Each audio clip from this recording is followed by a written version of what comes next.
Assalamualaikum pemirsa Muslimah Delhi. Melihat tingginya kemiskinan di Sumatera Utara, pemerintah meluncurkan program masyarakat produktif atau MAPRO senilai 10,7 miliar untuk masyarakat miskin ekstrim. Padahal di sisi lain, Sumatera Utara termasuk wilayah yang kaya akan sumber daya alam berupa perkebunan ataupun pertambangan. Seharusnya, kalau potensi luar biasa ini dimaksimalkan oleh negara, kemiskinan ekstrim itu nggak perlu terjadi. Lalu, apakah program MAPRO ini bakal efektif? Atau justru bentuk lain dari lepas tangannya pemerintah untuk mensejahterakan rakyat secara sistemis? Lengkapnya, mari kita simak pandangan Ustazah Asma Husna, aktivis Muslimah Sumut dalam wawancara berikut ini.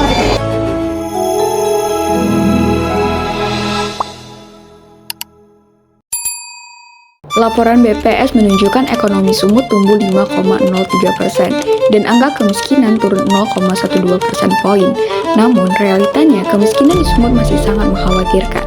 Bagaimana pandangan Ustazah mengenai ketimbangan antara pertumbuhan ekonomi dan realita kemiskinan ini? Turunnya angka kemiskinan di Sumatera Utara belum tentu benar-benar menunjukkan kenaikan iklim pendapatan ekonomi masyarakat di Sumatera Utara. Nah, jika kita merujuk pada perubahan garis kemiskinan nasional terbaru tahun 2024 yang telah dipublish oleh Badan Pusat Statistik, pengkategorian orang miskin adalah jika memiliki pengeluaran di bawah Rp595.242 atau sekitar Rp20.000 per hari. Bahkan Sumatera Utara juga menentukan garis kemiskinan berdasarkan perbedaan wilayah, baik perkotaan maupun pedesaan. Dalam data yang dirilis oleh Badan Pusat Statistik Sumatera Utara, masyarakat Kota Medan justru mengalami peningkatan kemiskinan dan masyarakat pedesaan mengalami penurunan sebesar 0,36% poin. Lantas kita melihat bagaimana kualitas pertumbuhan ekonomi yang belum sehat. Nah, masalahnya ketika kita melihat angka pertumbuhan bukan hanya terletak pada ekonomi saja, terletak hanya pada pertumbuhan ekonomi saja. Namun yang lebih penting terletak pada kualitas pertumbuhannya. Sumut kita lihat masih sangat bergantung pada fluktuatif harga global. Sedangkan sektor utama penyumbangnya bergantung pada komoditas perkebunan seperti sawit dan karet sebesar 23-25%. Nah, ketika harga global tidak stabil, maka akan berdampak secara langsung pada ekonomi masyarakat. Pertumbuhan ekonomi di Sumatera Utara masih bergantung pada kapital intensif atau padat modal. Eskalasi perindustrian di Indonesia telah mengalami pergeseran secara struktural yang sangat signifikan dengan tingkat persaingan yang sangat ketat. Nah, sehingga industri skala besar sekarang sangat berfokus pada keuntungan maksimal dengan modal dan kos yang stabil. Dengan kata lain, alih-alih menerapkan industri padat karya, perusahaan lebih memilih menggunakan industri padat modal, terutama pada sektor sawit dan karet di Sumatera Utara misalnya. Industri raksasa membutuhkan infrastruktur mesin yang canggih. Tentu hal ini akan membutuhkan modal yang sangat besar.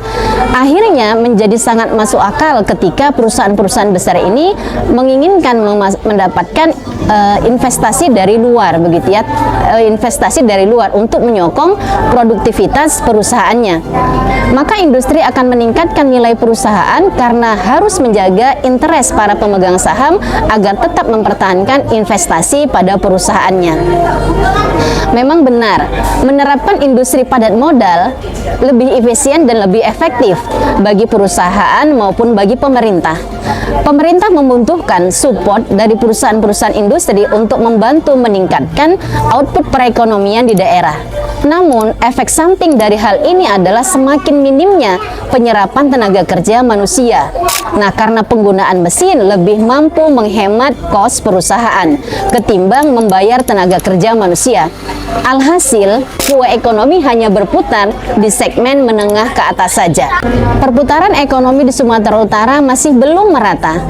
Sumatera Utara memiliki Kota Medan sebagai ibu kota yang mana pergerakan perekonomian di Kota Medan lebih dinamis dibandingkan dengan daerah-daerah pinggiran ataupun pedesaan.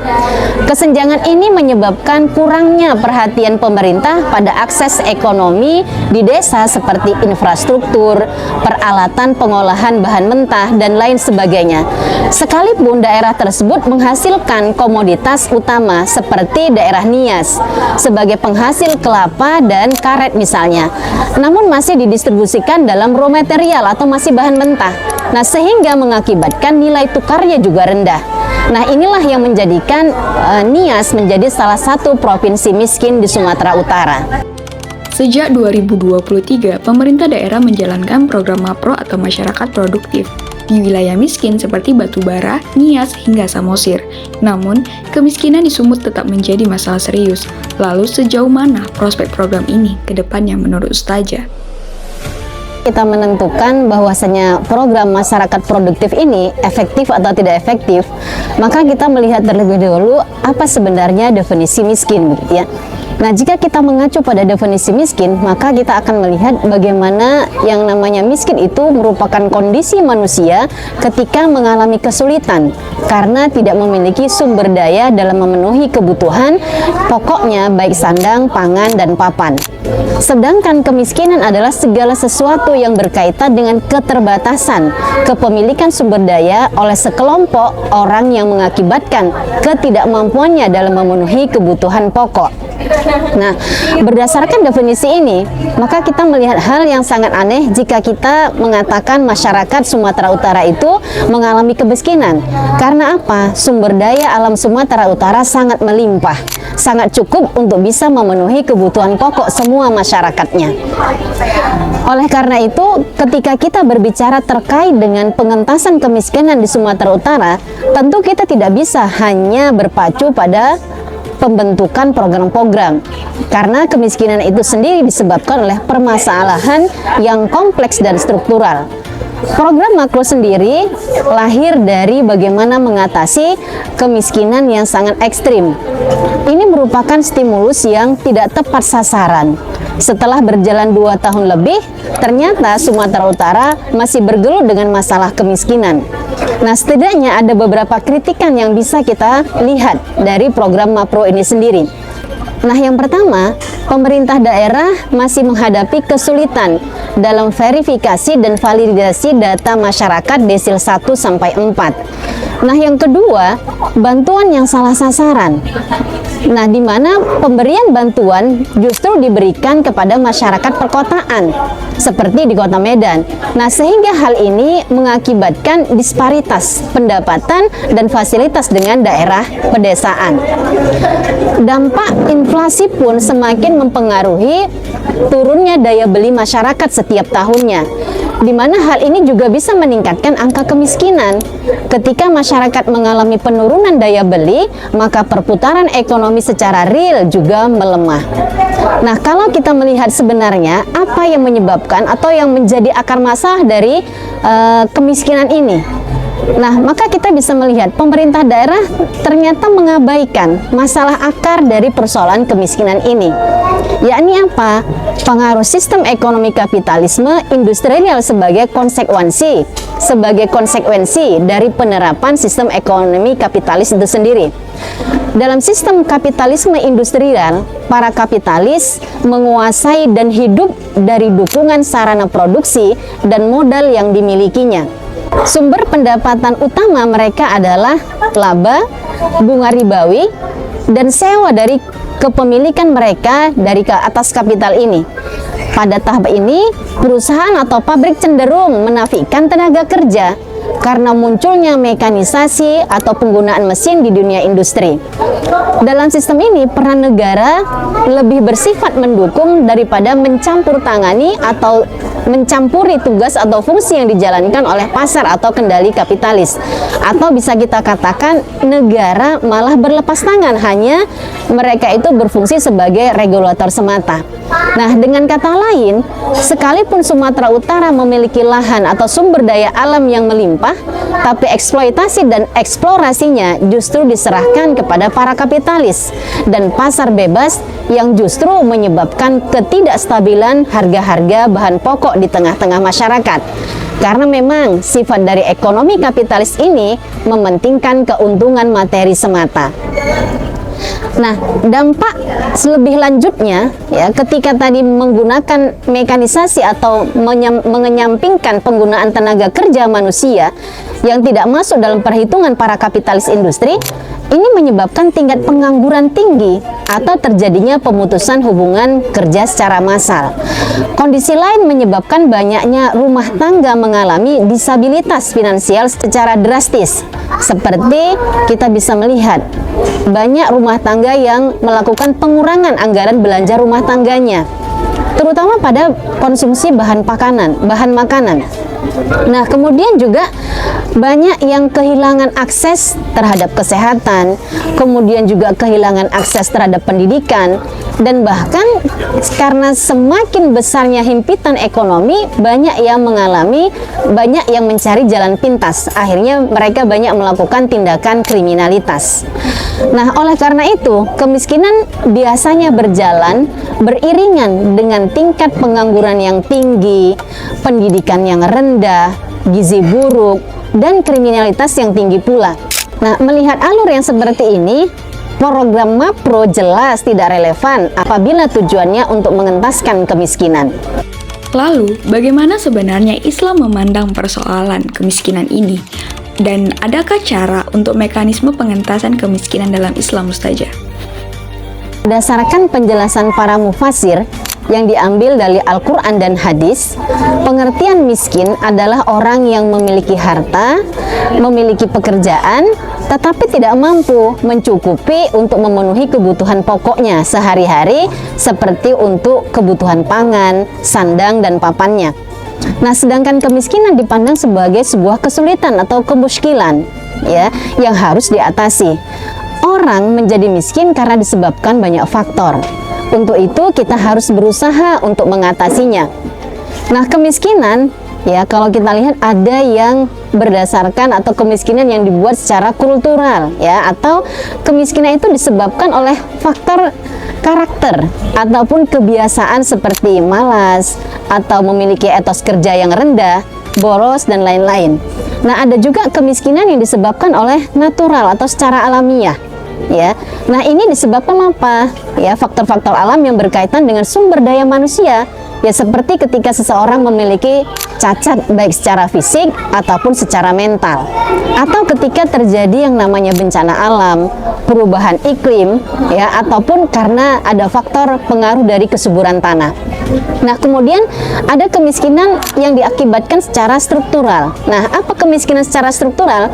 Ketika kondisi kemiskinan ini disebabkan oleh perbuatan manusia, misalnya ya seperti adanya penjajahan, penerapan ekonomi yang tidak adil, atau korupsi, atau kebijakan pemerintah atau negara yang hanya memihak kepada segelintir orang.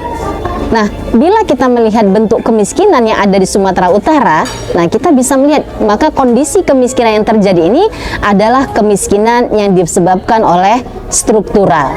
Nah, maka Islam memiliki solusi tuntas untuk mengatasi masalah kemiskinan.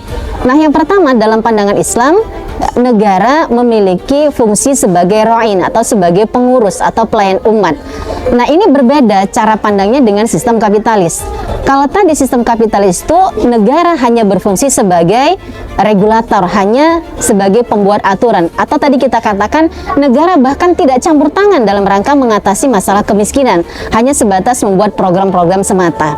Nah, maka berdasarkan apa yang disebutkan oleh Syekh Abdul Qadir Zalum di dalam kitab Al-Amwal, maka negara untuk bisa menghidupi dirinya ataupun bagaimana tadi bisa mengurusi urusan umat, maka negara harus memiliki berbagai macam pendapatan yang ini pun berdasarkan syariat Islam. Maka negara Islam ketika dia mengambil sumber-sumber pendapatannya tidak lain dari syariat Islam yang menetapkannya. Bahkan juga nanti ketika negara Islam mengeluarkan pendapatan-pendapatannya itu juga berdasarkan syariat Islam. Nah, maka negara Islam itu memiliki begitu banyak sumber pendapatan.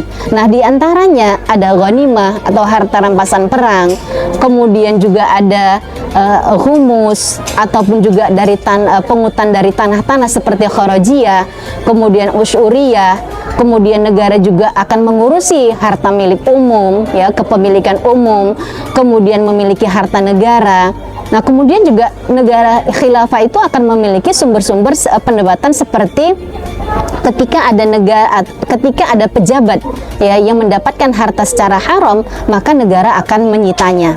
Nah, kemudian juga khilafah punya sumber pemasukan lain seperti ketika terdapat defisit anggaran. Nah, maka kewajiban itu akan berpindah atau beralih kepada kaum muslimin.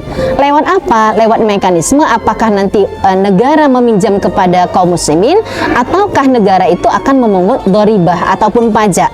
Hanya saja catatannya ketika negara mengambil pajak, maka negara Islam hanya mengambil pajak dari orang muslim yang kaya saja. Nah, berikutnya ada juga nanti pos pendapatan berupa zakat dari kaum muslimin. Nah, ini berbeda dengan negara kapitalis pada saat ini. Negara kapitalis menjadikan sumber utama pemasukan APBN-nya adalah pajak dari rakyat. Khilafah justru memiliki sumber pemasukan Baitul Mal yang lebih kompleks sehingga pemanfaatannya atau pengeluarannya akan lebih tepat sasaran. Dengan memaksimalkan pos-pos pemasukan Baitul Mal kemudian dikelola sebagai bentuk pengurusan negara kepada rakyatnya, terutama dalam pemerataan ekonomi. Nah, sehingga masyarakat terbebas dari kemiskinan struktural. Dalam negara Islam memastikan pelaksanaan politik ekonomi Islam dalam rangka menjamin kesejahteraan bagi seluruh masyarakat yang hidup di bawah naungan khilafah.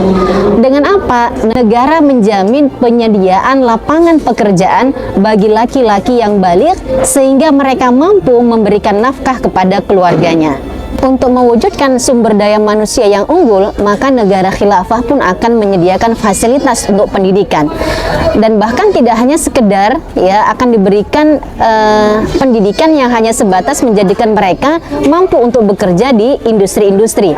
Namun negara khilafah akan menyiapkan mereka sebagai SDM yang unggul, bahkan mereka bisa menjadi para ilmuwan, insinyur, bahkan menjadi para pemimpin pembangun peradaban dalam Islam. Nah, dalam Islam pendidikan itu merupakan kewajiban bagi setiap kaum muslimin dan merupakan hak dasar bagi seluruh warga negara yang negara wajib untuk memfasilitasi dengan gratis kepada seluruh warga negaranya. Negara juga harus menciptakan program dan sarana yang dapat dipergunakan dalam mengentaskan kemiskinan, semisal wakaf gitu ya. Ini merupakan salah satu instrumen yang dapat dipergunakan oleh negara seperti yang pernah disampaikan oleh Rasulullah Sallallahu Alaihi Wasallam. Nah, pada masa itu ya Abdullah bin Umar ya atau anaknya Umar bin Khattab berkata gitu ya bahwasanya ayahnya Umar bin Khattab itu mendapatkan bagian tanah di Khaybar. Lalu beliau menemui Nabi Sallallahu Alaihi Wasallam untuk meminta pendapat terkait dengan tanah yang dia dapatkan tersebut. Nah, beliau berkata, "Wahai Rasulullah, sesungguhnya aku mendapatkan bagian tanah di Khaybar dan aku tidak mendapatkan harta yang lebih berharga dari tanah ini. Maka apa yang engkau perintahkan kepadaku, wahai Rasulullah, berkaitan dengan tanah ini?" Maka kemudian Rasulullah menjawab, "Jika engkau menghendaki, maka engkau dapat menahan tanahnya dan mensedekahkan hasilnya." Nah, ini disebutkan dalam hadis riwayat At-Tirmizi nomor 1296. Nah, berikutnya ketika Umar menjadi khalifah, ada sebuah lahan miliknya yang disebut sebagai Rabzah yang kemudian ia wakafkan untuk kepentingan masyarakat umum. Nah, semua masyarakat boleh menggembalakan ternak mereka di atas lahan itu, terutama bagi orang-orang yang fakir dan miskin. Nah, kemudian salah satu fungsi dari negara juga akan mengoptimalkan pengumpulan zakat dari para muzaki. Nah, kemudian juga ketika Allah mewajibkan zakat ini kepada para muzaki, maka negara juga berkewajiban mengelola dan menyalurkan zakat tadi hanya kepada fakir ataupun miskin saja. Tidak boleh harta zakat itu dipergunakan kepada pengeluaran yang lain kecuali kepada 8 asnaf ataupun tadi yang kita sebutkan fakir dan miskin saja. Berikutnya negara akan menetapkan kebijakan fiskal maupun kebijakan moneter.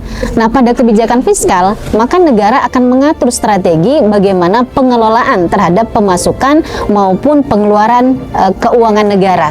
Maka dari sini negara Islam itu ketika nanti dia mengeluarkan dan memasukkan pendapatan-pendapatan tadi itu semuanya berdasarkan syariatnya Allah.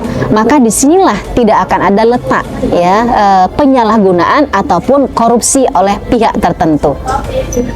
Nah berikutnya di kebijakan moneter, maka negara khilafah akan menetapkan terkait dengan keuangannya, maka negara khilafah akan mencetak uang berdasarkan dinar dan dirham atau emas dan perak. Nah, maka ketika negara khilafah menetapkan kebijakan moneter baik tadi berdasarkan dinar dan dirham, maka akan menjaga kestabilan harga di pasar. Tidak akan ada spekulan yang melakukan kecurangan seperti penimbunan barang, permainan harga oleh para tengkulak dan lain-lain. Nah, sedangkan untuk peredaran mata uang, maka tadi kita akan menetapkan dinar dan dirham sebagai mata uang negara Islam. Cara Islam mengentaskan kemiskinan struktural sangat spesifik dan konstruktif, berbeda dengan yang ditawarkan oleh sistem kapitalisme. Program Mapro Sumut justru sama sekali tidak menyentuh akar persoalan, bahkan terkesan menjadi bentuk pengabaian pemerintah dalam membangkitkan ekonomi masyarakat. Dengan demikian, mengambil solusi Islam menjadi pilihan logis dalam upaya mengentaskan kemiskinan. Wassalamualaikum warahmatullahi wabarakatuh.